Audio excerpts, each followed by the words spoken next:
O Villa de Pitanxo ia sobrecargado e o capitán deu a orde de evacuación tarde. É o que conclúe o informe da Comisión de Investigación de Accidentes Marítimos ao que tivo acceso a Televisión de Galicia. Insiste na neglixencia do capitán como causa principal do afundimento do pesqueiro en que morreron 21 mariñeiros. É un momento en que a policía descarga no porto da Coruña as máis de 2 toneladas de cocaína intervidas na última operación antidroga. O lixo incautouse en augas portuguesas. Os 4 tripulantes da planadora están detidos. As compañías eléctricas reavivan o debate nuclear en España. Están dispostas a prolongar a vida útil da central de Almaraz ata 2031, 3 anos máis tarde do previsto. Pan con touciño, pan con manteiga e azucre, con chocolate ou queixo con marmelo. Quen non lembra ese momento da merenda, ese costume tan saudable que hoxe celebra o seu Día Nacional? Boas noites. Novidades para os proxectos de construción de vivenda pública que están en marcha en Galicia. Nas parcelas urbanas destinadas a esas construcións, na nosa comunidade vanse poder levantar máis pisos, un 20% máis que ata agora. Xesús Fontenla. Si, hola, que tal? Pois esa medida de facer posible unha maior construción de vivenda protegida en Galicia será posible a través dunha modificación aquí no Parlamento da Lei do Solo. E é que a vivenda é un dos temas, dos asuntos cruciais no debate político en España, tamén en Galicia. Hoxe mesmo aquí na sesión de control o presidente da Xunta reafirmouse nese compromiso de duplicar a vivenda pública en Galicia nesta legislatura ata chegar ás 8.000, un obxectivo a medio prazo que se vai reflectindo orzamento tras orzamento. Respondía así ás críticas socialistas pola baixa execución orzamentaria desas partidas. Alfonso Rueda tamén se mostrou moi a favor de reconverter algúns baixos comerciais en vivendas, algo que para o BNG é simplemente unha ocorrencia. Non facilita solucións inmediatas para hoxe, porque está adiando todo a un futurible, a construción de vivendas para o futuro. E, sin embargo, non intervén no momento, no día a día hoxe que toca, como, por exemplo, a incorporación de unha cantidad importante de vivendas baleiras. Agora resulta que, cando falamos de vivenda, falamos a longo prazo, non facemos as vivendas, non anunciamos un luns e están feitas un mércores. E que en eso consiste construir vivenda. Non se preocupe, señor Besteiro, que cando remate o prazo, o 100% e máis que nos deran en vivenda, estará absolutamente executado. Converter os baixos comerciais en aluguer social é mandar unha mensaxe moi perigosa. É dicirlle a xente que quen poida pagalo ten dereito a unha vivenda e quen non ten que conformarse a vivir nun baixo. Mire, señor Rueda, o seu goberno é parte do problema. É parte do problema porque leva 16 anos dinamitando a política social de vivenda. Un xornal galego conceden la licencia en Santiago para cambiar un bajo comercial vacío por unha vivienda de 5 dormitorios. Que pasa? Que como é Santiago non é infravivenda e o resto sí, señora Pontón. Baixos que ninguén quere, sí, ninguén os quere para baixos comerciais e, polo tanto, se teñen posibilidades cumplindo, poden ser unha opción. Pero toda esa xente que estaba considerando como opción xa está condenada polo BNG. Vostede decidiu que non poden vivir neso e que os concellos que están dando licencias con exigencias, por suposto, de habitabilidade, non poden eso consideralo como unha opción máis en ningún caso. Sesión de control no Congreso de novo moi tensa. Pedro Sánchez nega que o PSOE se financiara ilegalmente. Junts advertiulle o presidente do Goberno que non toca falar do cambio de hora senón da hora do cambio. O fogo abriu no Feijóo. ¿El Partido Socialista se ha financiado ilegalmente o no? Pregunta directa que obtivo resposta concreta. No. ¿No? O líder do PP reprochoulle ao presidente do Goberno ¿Me gusta ser el presidente de la corrupción? Pues sigamos. e seguiu denunciando as máis de 100 subas de impostos que, segundo el, leva aplicado o Executivo. Usted se toma a los trabajadores como cajeros automáticos. Se han creado 1,7 nuevos millones de puestos de trabajo. Por tanto, se garantizan las pensiones y España va bien gracias a este... España vai ben grazas a este goberno, respondeulle Pedro Sánchez. Pero o golpe máis directo chegou da man da voceira de Junts. Miriam Noguera se explicaba a onde vai parar o diñeiro dos impostos. A financiación ilegal de partidos, a prostitución, a fiestas... E advertíalle o presidente. Habría que hablar menos de cambios de horario y empezar a hablar, señor Sánchez, de la hora del cambio. Muchas gracias. Este es el gobierno que ha hecho más por los trabajadores y trabajadoras autónomos de toda la historia de la democracia. Pedro Sánchez fixo oídos sordos, pero os voceiros de Junts insisten en que o aviso vai en serio e avanzan que ou o goberno se move ou nos vindeiros días pasarán cousas. Nicolás Sarkozy pasou a primeira noite en prisión. O expresidente francés ingresaba onte no centro penitenciario de la Santé para cumplir a condena de 5 anos por financiamento ilegal da súa campaña de 2007. A defensa de Sarkozy xa solicitou a súa liberdade condicional. A xustiza ten agora 2 meses para responder a esta petición. E xa está en Pontevedra o primeiro dos 317 menores inmigrantes destinados a Galicia polo Goberno Central. Ademais, Lugo vai recibir un grupo de outros 15 menores non incluídos neste cupo. Súmanse os 30 que xa chegaron ao longo deste mes de outubro a Coruña e Santiago. A Xunta denuncia que de novo o Goberno Central non lle informou da chegada destes inmigrantes. A ministra de Xuventude e Infancia, de visita en Santiago, non contestou a esta cuestión. O Congreso dos Deputados aprobou esta tarde unha proposición non de lei do Partido Popular que insta o Goberno a facer unha auditoría independente das pulseiras antimaltrato, tras a detección de fallos no seu funcionamento. A iniciativa saiu adiante co apoio de Vox e ca única oposición de Podemos. PSOE, Sumar e o resto de socios da investidura abstivéronse. Os socialistas cambiaron de posición a última hora, polo que 5 dos seus deputados, os que xa votaran telematicamente, rexeitaron a medida. E o PSOE desvelou no Congreso que seguirá opoñéndose a transferir a titularidade da autoestrada AP9 a Galicia. Propón só ceder algunhas competencias relacionadas ca xestión desta infraestructura, pero non a titularidade. É o que se recolle nas emendas presentadas polo Grupo Parlamentario Socialista. O Partido Popular denuncia que se desnaturaliza a proposta e que o PSOE quebranta a vontade do Parlamento galego, que aprobou por unanimidade a lei para reclamar a transferencia da AP9. Presión ao Goberno no Congreso e tamén no Senado. Está aprobado xa o procedemento para obligar o Executivo a presentar presupostos. Se nun mes non o fan, os populares van poder recorrer ante o Tribunal Constitucional. E presión tamén da Xunta Fiscal Europea, que dá un tirón de orellas a España polo exceso de optimismo no seu plan fiscal. Advirte que pode correr o risco de non chegar a cumplilo. Bruxelas, María Calvo.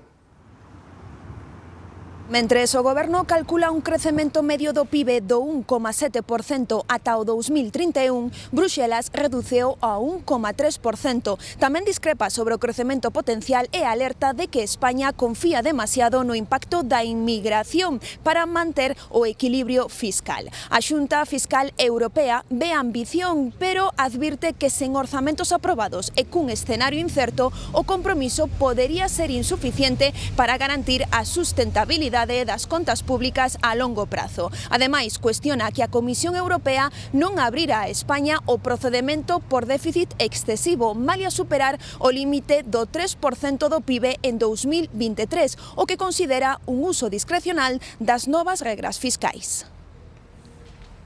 Os estudantes cos mellores expedientes universitarios de Galicia acaban de recibir o premio á excelencia académica da Xunta. Canda o diploma, os números 1 de cada curso de titulación que se imparte nos nosos campus tamén reciben 1.100 euros de galardón. O presidente Alfonso Rueda di que é un recoñecemento para agradecer o esforzo do alumnado e das súas familias. Os estudantes ven o premio como unha motivación extra. Como mestre recentemente iniciada no mundo opositor, agardo nuns anos devolver o esforzo invertido ofrecendo unha educación que, como dicía o pedagogo Pestalozzi, pase pola cabeza, pola man e polo corazón. Convértese nunha motivación extra para seguir esforzándonos, entregando o mellor de nós mesmos cada día. En París, o Museo do Louvre volveu a abrir 3 días despois do espectacular roubo das xoias da colección de Napoleón, valoradas en 88 millóns de euros. A presidenta da Pinacoteca admitiu hoxe ante o Senado francés fallos graves de seguridade no recinto e recoñeceu que non ten cámaras de seguridade que cubran todo o perímetro. Achacou as deficiencias a un recorte do investimento no Louvre durante anos. O futuro está aquí. Amazon ten previsto substituir 600.000 traballadores con robots. Segundo documentos internos aos que accedeu The New York Times, o xigante do comercio en liña pretende automatizar o 75% das súas operacións en Estados Unidos. Iso permitiríalle non ter que contratar todos eses empregados nos vindeiros 8 anos. Só de aquí a 2027, 2 anos, eliminará 160.000 persoas do seu cadro de traballadores cun aforro estimado de máis de 12.000 millóns de dólares. Rusia atacou esta mañá unha gardería chea de nenos en Ucraína. Foi na cidade fronteiriza de Kharkiv. O centro estaba ateigado de cativos. Ningún deles sufriu feridas. Si morreron 2 nenos e 5 adultos como resultado dos máis de 400 drons explosivos e 4 mísiles que o exército ruso lanzou contra varias localidades en todo o país.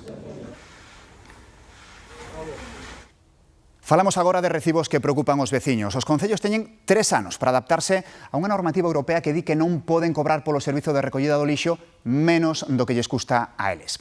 Despois, depende de cada municipio canto o encarecen. En Vigo, a súa será máximo dun 47%, na Coruña dun 43%, e Pontevedra e Santiago aínda están en negociacións entre goberno local e oposición. En Ourense, o goberno local plantexou un aumento do 44% para os veciños. Está pendente canto sería a suba para comerciantes e hostaleiros. Polo momento non é máis que un anuncio que ten que aprobarse no pleno do Concello, pero a noticia xa saltou á rúa. Estou na lenda tamén a mañá, o seu 44% pareceme demasiado. Na zona urbana, o recibo de cada casa subiría case 5 euros ao mes, de 125 a uns 180 ao ano. As asociacións de veciños da cidade consideran exagerada a suba proposta polo alcalde. Bueno, en principio pareceme unha barbaridade, está clarísimo. O comercio, a industria e a hostalería aínda non saben canto lle subirá a factura do lixo, pero agardan que a porcentaxe sexa menor que a anunciada pros particulares. Esperemos que o Concello sexa consciente da situación actual do comercio local e que aplique, digamos, o ratio máis defendible para as economías dos comercios locales. O Concello asegura que están obrigados por unha normativa europea, alega que as taxas levan conseladas dende o 2013 e que así non se dá coberto o que vale o servizo. Custa case 12 millóns de euros e recádanse 3 menos. Representantes dos comités de empresa de todas as centrais nucleares de España reuníronse hoxe en Extremadura para apoiar a continuidade da planta de Almaraz, a primeira que tería que pechar segundo o calendario do Goberno. As 3 eléctricas propietarias están dispostas a pedir unha prórroga da actividade. As eléctricas reavivan o debate nuclear en España ante o próximo peche da central extremeña de Almaraz. Iberdrola, Endesa e Naturgy, as propietarias da planta, están dispostas a prolongar a súa vida útil ata 2031, 3 anos máis tarde do previsto. Teñen de prazo ata 1 de novembro para solicitar a prórroga ante o Ministerio para a Transición Ecolóxica.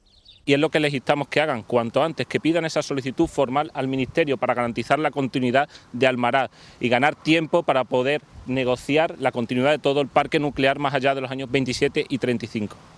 O previsto é que Almaraz sexa a primeira planta en parar por completo en 2028. Os comités de empresa das 5 centrais nucleares españolas reuníronse en Extremadura para fixar unha postura común, coa que reivindicar ante o Goberno a prórroga da actividade nuclear en España. O informe oficial sobre o naufraxio do Villa de Pitanxo indica que o barco afundiu durante a manobra de viraxe e que o capitán deu a orde de evacuación moi tarde. Son as principais conclusións que sacou a Comisión de Investigación de Accidentes Marítimos, ás que os servizos informativos da Televisión de Galicia tiveron acceso antes da súa publicación. Susana Álvarez. Boas noites, sí, os informativos desta casa, da Televisión de Galicia e da Radio Galega tiveron acceso a ese documento, o informe da CIAM, antes de que se fixese público. Apuntan aí claramente unha neglixencia como causa principal do afundimento do barco. 3 anos despois do naufraxio en augas de Terranova, a Comisión de Investigación de Accidentes Marítimos, dependente do Ministerio de Transportes, conclúe que o Villa de Pitanxo ía sobrecargado, polo que levaba a tolva de desperdicios demasiado cerca da auga. Eso complicou a manobra de viraxe do aparello, que ademais se realizou nunhas condicións marítimas moi malas. Tamén conclúe a investigación que o capitán do barco deu a orde de evacuación moi tarde, que a tripulación non estaba familiarizada cos protocolos e que incluso tiveron dificultades para localizar os traxes salvavidas. O Villa de Pitanxo afundiuse por sobrecarga e porque o capitán deu demasiado tarde a orde de abandonar o barco. É a conclusión da Comisión Permanente de Investigación de Accidentes Marítimos, a CIAIM, 3 anos e medio despois do naufraxio do pesqueiro galego fronte ás costas de Terranova. O organismo atribuíu o acontecido a unha neglixencia do capitán Juan Padín. Súa foi a orde de seguir pescando a pesar do mal tempo, unha decisión que se tomara outras veces pero que esta saiu mal. O informe di que o barco se afundiu pola inundación progresiva e incontrolada dos seus espazos interiores durante a virada do Arte en pleno temporal. Contribuiu que o barco levaba uns pesos que excedían os valores recollidos no seu libro de estabilidade. Di que as previsións meteorolóxicas eran precisas polo que non cabía a sorpresa. Porén, non se asegurou o peche de todas as aberturas do casco, nin o bo funcionamento dos medios de achique. Por último, o CIAIM conclúe que cando o capitán ordenou a evacuación xa era demasiado tarde. Os mariñeiros non tiveron tempo de chegar aos traxes de inmersión nin ás balsas cos chalecos salvavidas. A tardanza fixo que unha destas lanchas resultase danada e acelerou a hipotermia da maioría dos falecidos. Aquel día morreron 21 mariñeiros, de 12 non se recuperaron os corpos. A borrasca Benxamín chegou a Galicia con fortes ventos, chuvias e temporal no mar. Desde as 6 da tarde está activado un aviso laranxa de costa na Coruña e tamén na costa de Lugo. Patricia. Sí, chuvia, vento e mar bravo son as principais consecuencias que deixa hasta ahora esa borrasca. O primeiro temporal deste outono. Agora mesmo hai activo un aviso laranxa costeiro entre Laxe na Costa da Morte e Ribadeo por mar combinado. As ondas poden chegar aos 7 metros de altura, en canto o vento xa se superaron refachos de 150 km por hora en Xistral e 134 en Ortegal. Din as previsións, aínda que ata agora esta borrasca de gran impacto Benxamín non deixou grandes problemas, din as previsións que irá ganando forza co paso das horas. A borrasca de grande impacto de nome Benxamín deixouse notar nas últimas horas en Galicia con chuvias, vento e temporal no mar. Sol e paraguas. Preparada para todo? Para todo, yo sí. Estamos na Coruña, estamos en Galicia e aquí xa sabemos que todo é inesperado. A estas horas hai aviso laranxa na costa da provincia da Coruña e de Lugo, desde Laxe ata Ribadeo. Vento e mar de fondo que deixaron ondas por riba dos 4 metros pola tarde en Estaca de Bares, pero que poderían chegar a cada los 7 metros de altura no litoral noroeste nas vindeiras horas. O vento foi gañando intensidade ao longo do día, con refachos máximos que superaron xa os 130 km por hora no Ortegal e no Xistral os 150, ou os 100 na Costa da Morte. En concellos como da Coruña, parques, xardíns e áreas infantís permanecen pechados por seguridade. O mesmo ocorre na cidade de Lugo. É moito vento do sur e ao final, cando cambia os ventos, pois pasa eso, chove forte. Forma parte do cambio do clima, non? Nas próximas horas manteránse activos os avisos. O temporal seguirá azoutando con forza no mar, polo que as autoridades recomendan extremar as precaucións. E agora presten atención porque esta persoa que lles imos amosar está en busca de captura. É o profesor de Ourense condenado por violar unha alumna de 12 anos. Tras ser condenado a 13 anos de cárcere, Martiño Ramos Soto logrou fuxir antes de que as autoridades o levaran a prisión. A Audiencia Provincial de Ourense emitiu unha orde de busca e captura a mediados do pasado mes de setembro, pero ata o momento a xustiza non logrou dar con el. O mestre estaba en liberdade provisional e cando a policía foi buscalo a casa xa non o atoparon. Novo golpe ás redes internacionais de narcotráfico. Unha operación interceptou a pasada fin de semana unha planadora con case 2 toneladas e media de cocaína en augas do Atlántico. O alixo chegou Xoel esta mañá a Coruña. Sí, tanto a droga decomisada como tamén os 4 tripulantes detidos chegaron ata este porto da Coruña a bordo da embarcación militar francesa que aínda a esta hora continúa atracada neste Peirao Calvo Sotelo da cidade herculina. A operación, a investigación comezou o pasado venres logo dun sopro por parte dos expertos antidrogas dos Estados Unidos, unha información que permitiu ás autoridades francesa, portuguesa e tamén española localizar e interceptar esa planadora en augas de Portugal que transportaba esa droga, todo no marco dunha espectacular operación por mar e tamén por aire. Nese momento, os tripulantes intentaron desfacerse do alixo lanzando parte desa cocaína ao mar, pero finalmente as autoridades conseguiron incautarse dun total de máis de 2 toneladas, 2,4 toneladas de cocaína e deter a eses 4 tripulantes que están sendo xa investigados por 2 delitos, un de pertenza á organización criminal e outro de tráfico de drogas. Calcúlase de feito que o alixo, esas 2,4 toneladas, poderían custar no mercado alrededor duns 130 millóns de euros. Non foi pouca a sorpresa dos traballadores do porto da Coruña ao ver atracar esta mañá unha fragata militar francesa. Yo entraba para trabajar ahí a las 8:15 y estaba entrando el barco de guerra con un barco pequeño remolcado. A guerra da que procedía era a que se libra diario en augas do Atlántico contra o tráfico de drogas. A última batalla foi literal. Un sopro da Axencia Antidroga estadounidense puxo un helicóptero francés sobre a pista dunha planadora que traía cocaína a Europa. Atopárona preto da illa portuguesa, da Madeira. Tentou fuxir e houbo que dispararlle os motores para que parase. Os narcos tentaron tirar a droga pola borda, pero non lles deu tempo. É unha operación conxunta que está facendo a Policía Nacional coas autoridades francesas e o barco, bueno, pois o que trae varios detidos, que foron detidos en alta mar, cunha importante alijo de cocaína. A planadora de 12 metros de eslora e 3 motores de alta potencia afundiuse mentres era remolcada, pero o seu contido xa estaba en mans da policía. Unha vintena de axentes descargou os fardos de cocaína no peirao Calvo Sotelo do Porto Coruñés. Tras eles sacaron os 4 tripulantes da planadora, todos eles latinoamericanos. Estímase que a droga incautada tería no mercado un valor de case 130 millóns de euros. Nova apagada nunha cidade galega. Se onte foi en Ourense, hoxe en varias parroquias de Vigo quedaron sen luz por unha avaría. En este caso non é unha sorpresa, porque os veciños din que acontece con relativa frecuencia. Arredor das 9 da mañá, algo máis de 3.000 veciños da parroquia de Coruxo quedaban sen luz. O corte, que nun principio produciuse de forma intermitente, prolongouse durante case 3 horas. Como temos todo eléctrico, hasta nin abrir o portal do garaxe para dar unha volta co coche, dámola a pé. Sí, afecta para todo, para a hora de cociñar, para incluso abrir o portal eléctrico, corriente, o motor do pozo. Empresas e negocios da zona non puideron desenvolver a súa actividade durante boa parte da mañá. Con pequenos apagóns e a partir das 10 menos cuarto xa total. E claro, afecta, porque nos aquí cando máis traballamos é pola mañán e non estamos facendo nada. E despois as loterías, que a máquina ten un generador que dura uns 30 minutos e despois apagase. E tampouco podemos facer nin primitivas nin nada. Tivemos nin auga, non iban os secadores, bueno, non pudimos traballar en toda a mañá. A caída de parte dun tramo do cableado aéreo foi a causa da avaría na subministración. A partir das 12 da mañá a luz foise restablecendo pouco a pouco en parte da parroquia e veciños e negocios ían recuperando a normalidade.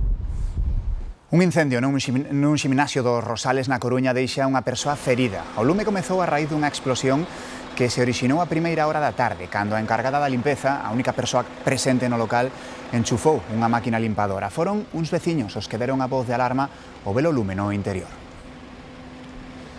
Quen guste do pan galego xa pode aprender a elaborar masanai, un bolo ou unha empanada. Na Coruña impártense clases de pan tradicional galego para afeccionados. Andrés é mestre panadeiro. Desde hai anos imparte cursos de elaboración de pan galego con masanai. Masanai que eu teño, vale, e con isto fago este pan, vale, que este o fixen ayer, amasei, vale, que é o que vamos a facer hoxe na clase, e deixeno fermentar máis ou menos unha hora, 2, depende, vale, que duplique o tamaño, e o metí na nevera. E hoxe traelo así. Cada alumno tamén trae da casa a súa propia masanai e con ela aprende a amasar. Se explica pues, os diferentes procesos que ten a masa madre, como conservarla, como usarla. Desta volta toca darlle forma a un bolo ou un molete.